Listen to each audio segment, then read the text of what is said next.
ছেলেগুলো দেখলে প্রচন্ড মায়া আমার জন্মায়, মনে হচ্ছে সম্ভ্রান্ত পরিবারের ছেলে মেয়ে, এইটে পরে, নাইনে পরে, টেবিলে পরে, ইয়াম করো একটা বয়স, যারা শুধু একটা দাঁতগুলি মোচকা হয়ে গেছে, যারা মধ্যে মনে হচ্ছে এক মাদক সে প্রশ্ন করে ডাক্তারকে, আমার মাদক খেলে লিভারের কি সমস্যা হয়?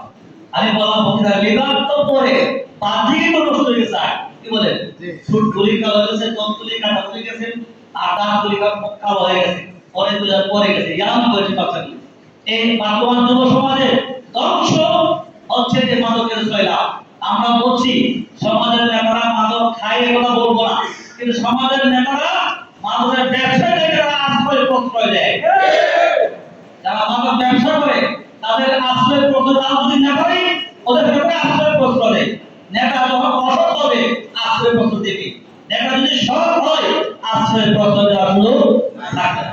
সুতরাং এমন একটা কাজ করতে হবে রাষ্ট্রের সকল স্তরের নেতা হবে 100% আল্লাহকে ভয় করে সততা প্র্যাকটিস করবে ইনশাআল্লাহ।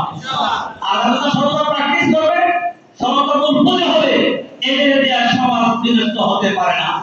সুতরাং একটি কল্যাণ ইসলামী রাষ্ট্র কায়েম করার জন্য এবং বাংলাদেশের মানুষের গণতন্ত্র অধিকার প্রতিষ্ঠার জন্য, টেকসই গণতন্ত্র স্থাপন করার জন্য আমরা দেখেছি প্রশ্নবিদ্ধ নির্বাচন হাসিনা ক্ষমতা দেওয়ার পরে 14-18-24 নির্বাচন হয়েছে, আমি তুমি জানি জনগণ ভোটাধিকার প্রয়োগ করতে পারে নাই।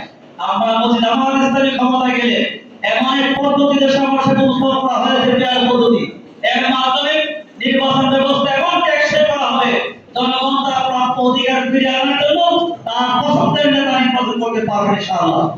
আমি আর কথা বলবো না, করি আগামী দিনের ইসলামী বিপ্লবের এই শ্রমিক আন্দোলন ভাইদের আমি আন্তরিক সহযোগিতা কামনা করছি। আমি আশা করছি এই ব্রাহ্মণবাড়িয়া জেলার সকল স্তরের শ্রমিকরা আগামী নির্বাচনে সবচেয়ে বেশি বলিষ্ঠ ভূমিকা রাখা শ্রমিক আন্দোলনের ভাইরা